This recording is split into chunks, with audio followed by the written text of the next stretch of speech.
En Costa Rica se detectan entre 4 y 5 casos de cáncer de próstata al día. Se trata del cáncer más frecuente entre los hombres aquí en nuestro país y se diagnostica un promedio de 2.000 a 2.100 casos nuevos por año. Lamentablemente también 450 hombres en promedio pierden la vida por esta enfermedad cada año. Hoy, 11 de junio, es el Día Mundial de la Lucha contra el Cáncer de Próstata y este día busca hacer conciencia sobre la importancia del abordaje temprano de esta enfermedad. Por eso está con nosotros el doctor Andrés Arley, es cirujano urólogo. Le agradezco mucho por haber sacado de su apretada agenda para estar aquí. El gusto es mío, más bien gracias por la invitación. Bueno, a mí siempre me gusta que comencemos por el principio y creo que vale la pena explicar y recordar dónde se ubica la próstata y cuál es la función que tiene. Con gusto. La próstata es una glándula masculina por excelencia, cuya función es producir el semen. A veces uno tiende a pensar que el semen proviene de los testículos y realmente el aporte de ellos es muy bajo. El semen viene de la próstata y de las vesículas seminales. Quiere decir que por el mismo orificio orinamos y eyaculamos claramente en dos momentos diferentes. El problema de la próstata es cuando crece y nos estrecha, nos cierra el caño de la orina y ese puede ser un crecimiento benigno o por cáncer, que es el tema que nos tiene hoy aquí. Ok, bueno, propiamente entremos al tema del cáncer. ¿Cómo es que se desarrolla el cáncer en la próstata? El cáncer en la próstata no es una enfermedad de rápido desarrollo. Más bien se dice que para tener un tumor clínicamente diagnosticable pasan entre 5 y 10 años en promedio. Quiere decir que el mensaje clave de hoy es el diagnóstico temprano. Tenemos chance de buscarlo con estudios de imagen, con el tacto, con el antígeno prostático, porque es un cáncer que va lentamente. Síntomas en etapas tempranas no existen. No hay. O son los mismos del crecimiento prostático benigno. Este paciente que le cuesta orinar, que se levanta varias veces de noche, que tiene que pujar, que no le da tiempo de llegar al baño. Los síntomas son idénticos. El problema del paciente, y lo que escuchamos a menudo es, pero como yo tengo un cáncer de próstata si yo no siento nada. La gente lastimosamente espera los síntomas. Cuando un paciente viene ya con anemia, con pérdida de peso, con una fractura, muchas veces lastimosamente llegamos tarde. Y entonces, ¿cuál sería la clave para advertir que hay algo que podría convertirse en cáncer en un estadio temprano? ¿Qué es lo que tendríamos que hacer, digamos, a manera de prevención? Nosotros realmente no podemos hacer nada con nuestra genética. Lo que traemos de fábrica ya está, y de hecho la genética y algunas mutaciones en algunos genes son la causa probablemente más frecuente. Tal vez lo han hablado en otros programas con relación a cáncer de mama y ovario. Hay un gen que se llama el gen BRCA y los pacientes que tienen ese gen alterado hasta un 20% podrían desarrollar cáncer. No es realista que todos nos vayamos a hacer un estudio genético. E independientemente de cómo esté ese estado mío, las recomendaciones para tratar de frenar un eventual cáncer son hábitos, dieta, estilo de vida saludable, disminuir, ojalá, lo mínimo el alcohol, cero tabaco. Son recomendaciones estándar de estilo de vida. Y la población que más tiene riesgo de cáncer es pacientes que tengan herencia y población afroamericana, afrodescendiente, porque tienen un riesgo más o menos 1.3 veces mayor. Bueno, de hecho estamos viendo en pantalla algunos factores de riesgo donde está pertenecer a la etnia negra como uno de esos. La genética que explicaba el doctor, el fumado, el alcohol, el sedentarismo y la obesidad. Todos son factores que podrían predisponer a una persona a tener mayor chance de desarrollar cáncer de próstata. Las enfermedades o haber tenido una enfermedad de transmisión sexual, doctor, ¿predispone a la aparición de cáncer de próstata o no? No, no está directamente relacionado. Más bien las enfermedades venéreas o de transmisión sexual se asocian a otro tipo de secuelas en el tracto urinario. Ok. Mucha gente dice que andar en bicicleta, le quiero preguntar por cosas bien puntuales, que andar en bicicleta podría llegar a causar cáncer de próstata. ¿Qué se sabe de eso? ¿Qué se ha investigado? La investigación es amplia y es suficiente. Y yo les puedo decir hoy que la bici es libre de todo pecado. De hecho, es lo que me gusta a mí y lo que yo le... Claro. Muchas veces. Vean, a veces la gente dice, es que me subí a la bici y me dio prostatitis, me dio una infección de la próstata o me duele la próstata. Y realmente lo que uno siente después de andar mucho rato en bici es que se me duerme el periné, esa zona que está entre los testículos y el ano. Sí, que es lo que tiene contacto con el asiento, Por supuesto, pero la próstata está mucho más arriba. Ahora, si el escenario es que yo en este momento tengo una infección, mejor evito, porque me va a doler. Si yo estoy bueno y sano, no importa el asiento, no importa la bici, no me va a pasar nada en la próstata. Por un tema de comodidad, recomendamos un asiento suave, pero la próstata con la bici no tiene ninguna relación. Muy bien. Vamos a colocarles una pantalla con algunos síntomas. Decía el doctor algo importante, que a veces los síntomas no son tan evidentes o no existen del todo, sobre todo en las etapas iniciales de la enfermedad, pero vamos a repasarlos porque me parece que es fundamental. Dificultad para orinar, flujo urinario débil o interrumpido, necesidad de orinar con frecuencia, sangre en la orina o en el semen, dolor persistente en espalda, cadera o también la pelvis. Si alguna persona ha sentido alguno de estos o todos estos síntomas, ¿debe buscar atención médica especializada de inmediato, doctor? Sí, yo pienso, viendo todo lo que tenemos ahí, la inmensa mayoría de esos síntomas están bien relacionados a crecimiento prostático y cáncer de próstata. Con respecto a sangre en orina, es frecuente en infecciones y cáncer de vejiga, que es un tema totalmente aparte. Y el sangrado en el semen asusta mucho, pero suele obedecer a causas benévolas, casi siempre infecciones. Ok. Entremos en la parte de la revisión y de los chequeos. ¿A qué edad, en términos generales, los hombres deberíamos comenzar a hacer los exámenes de próstata?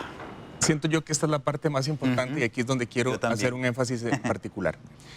El examen de sangre se llama antígeno prostático específico. Solo sirve para la próstata. No es específico de cáncer. Quiere decir que hay otras enfermedades que lo pueden elevar. Independientemente de dónde viva yo, de mi etnia y de mi genética, deberíamos empezar a hacernos un antígeno a los 40 años. Uno al año, sin importar si fui al urólogo, si fui al médico general o si no fui al médico. Pero yo como paciente soy el primer y único responsable de mis antígenos. El segundo concepto clave es que el médico normalmente me dice, está normal, pero normal es una palabra realmente vacía, si hablamos que hay un rango de normalidad de 0 a 3.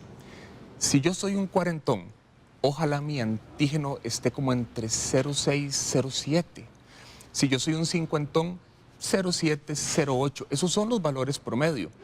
Quiere decir que si yo tengo 50 años y mi antígeno está en 2 y pico, está normal, pero me gustaría que fuera un poquitito más bajo. Entonces, ahora se habla mucho en urología del concepto del antígeno basal. Entre más bajitos sean mis primeros antígenos, es mejor para mí. Por eso la palabra normal no me alcanza. Yo quisiera que los hombres que me están escuchando se vuelvan bien ordenados y tengan un archivito a mano o en la computadora. 2024 me dio 0.5, después 0.6, porque esa es la mejor herramienta que pueden poner en las manos de un urólogo. Bueno, y yo he aprendido en el programa que ese registro es importante no solamente para llevar el control, sino porque uno podría detectar un salto importante, digamos, que puede estar dentro del rango de la normalidad, pero si yo pasé de 0.5 a tener 2 el año siguiente, ahí hay un salto muy importante que podría significar algo, ¿cierto? Totalmente de acuerdo. Eso se llama velocidad del antígeno prostático. Quiere decir que toleramos una discreta variación de un año a año, pero cuando pega un brinco, lo estudiamos. Si son 2 o 3 brincos, con mucho más razón. Ok, bueno, por un lado está el antígeno prostático. Pues siento que con ese examen la mayoría de los hombres no tiene problema. El tema viene por el tacto rectal, que también es importantísimo y uno no sustituye al otro. Cierto. Y mi antígeno prostático podría decir que estoy normal, pero siempre a determinada edad y bajo ciertas circunstancias, el tacto rectal también es indispensable, ¿cierto? Hoy quiero contarles lo que se habló en el último congreso reciente, en mayo, en la Academia Americana de Urología, en 2024. El tacto rectal sigue siendo importante, pero el examen de primera línea podemos decir que es el de sangre. Ahora, si mi examen de antígeno prostático es muy bajito, es muy probable que mi examen de sangre sea normal. Pero en el momento que mi antígeno empieza a subir, el tacto rectal cobra importancia, ¿verdad? Porque me puede decir si la próstata está grande o pequeña, si hay alguna irregularidad, si está dura, si está suave. Son hallazgos finos que al dedo del urólogo nos damos cuenta. Entonces, el tacto sigue siendo importante, no necesariamente todos los años. Se dice que en población sana, después de los 45, es en promedio cada 2 o cada 3 años, siempre y cuando el urólogo no diga lo contrario. Mira, no me gusta porque el antígeno está subiendo, no me gusta porque encontré esto. Tal vez se ha relajado un poquitito el tema del tacto rectal, pero se le ha dado importancia en otros escenarios. Antígeno que va para arriba. Ok. Hablemos un poquito de la resistencia de los hombres a practicarnos el tacto rectal. Existe toda una serie de mitos. Creo que el machismo tiene que ver mucho con esto. ¿No? ¿Eso ha ido cambiando, doctor, Mira, con el paso de los años? Nosotros estamos súper curtidos con todo esto y te podrás imaginar que nosotros atendemos a hombres de todo tipo, de todos los lugares, de todos los niveles educativos. A veces en la zona rural tenemos un poquitito más de resistencia por esa crianza machista y por esos tabús y mitos. Entonces, cuando el paciente viene y le dice a uno, y es que me da vergüenza y se les pone la cara roja, le digo, usted tiene que venir total y absolutamente tranquilo, porque ese es mi trabajo, este es el cáncer más frecuente y la idea es que no se nos pase nada por alto. Usualmente en la primera cita, con una buena explicación, con un correcto examen físico, este paciente se va a ir tranquilo. Muchas veces es vencer el temor a la primera cita con el urólogo y entender que es súper sencillo. Claro. ¿Cuál es la diferencia que hace, doctor, la detección temprana de un cáncer de próstata versus una detección tardía, digamos, en un estado más avanzado? Si nosotros decimos que el cáncer tiene 4 fases, estadios 1 y 2 son curables, el 3 y 4 no necesariamente lo son. En el escenario del estadio 3 es ese cáncer que ya se salió del cascarón, que ya decís, qué lástima, porque ya tengo evidencia de que ese cáncer no se quedó dentro de la próstata. Si yo te encuentro un cáncer temprano y te ofrezco cirugía radical, te ofrezco radioterapia o algún tratamiento eficaz, estás curado. Pero si uno se atrasa, pierde esa ventana de curación. Entonces, el paciente que llega y dice, es que ya tengo un cáncer y me lo encontraron con metástasis, es un hombre que no consultó los últimos 20 años. Entonces, nada cuesta darse la vueltita, ir y preguntar, arrimarse, ver si en mi clínica, si en mi OAI, si tengo acceso al urólogo, por lo menos el examen de sangre y que alguien me examine. Eso es una conciencia súper, súper importante porque lo dejamos pasar. Y lo dejamos pasar. Doctor, por lo general, cuando hay cáncer en la próstata, ¿se retira por completo la próstata o solo una parte de ella? ¿O depende de qué tan avanzado es el cáncer? Cuando hay un cáncer temprano y el paciente es candidato a cirugía, se extirpa en su totalidad. Entonces nos queda la vejiga por un lado y nos queda la uretra, el caño de la orina, un poquitito más abajo. Acercamos la vejiga y hacemos una unión, como una pega, y eso es cirugía radical. Por supuesto, es cirugía compleja, no todos los pacientes son candidatos y tiene alguno que otro efecto secundario que se le explica al paciente con antelación. ¿Y cómo se suplen las funciones de la próstata si ya no está? El paciente va a perder la eyaculación, muchas veces ve lastimada su capacidad de erección. Para la erección tenemos alternativas. Pero el paciente que se opera la próstata por cáncer debe entender que no vuelve a eyacular. Puede tener un orgasmo, pero no necesariamente la eyaculación como tal. Ok, yo quiero que aprovechemos este último minuto que nos queda de entrevista porque el objetivo de esta entrevista es alertar e invitar a la gente a hacerse los exámenes, a los hombres en casa y a las mujeres también, porque es un tema que yo sé que muchos hombres van porque la mujer o la esposa o la compañera los lleva o la hija. El punto aquí es hablar de la importancia del diagnóstico temprano y eso solo se puede hacer cuando uno visita a un médico. ¿Por qué es importante esto, doctor? El cáncer nos da tiempo. El cáncer de próstata no es, por ejemplo, como el cáncer gástrico, el cáncer de pulmón u otros, que a veces se presenta muy rápido. La historia del cáncer de próstata se tarda varios años.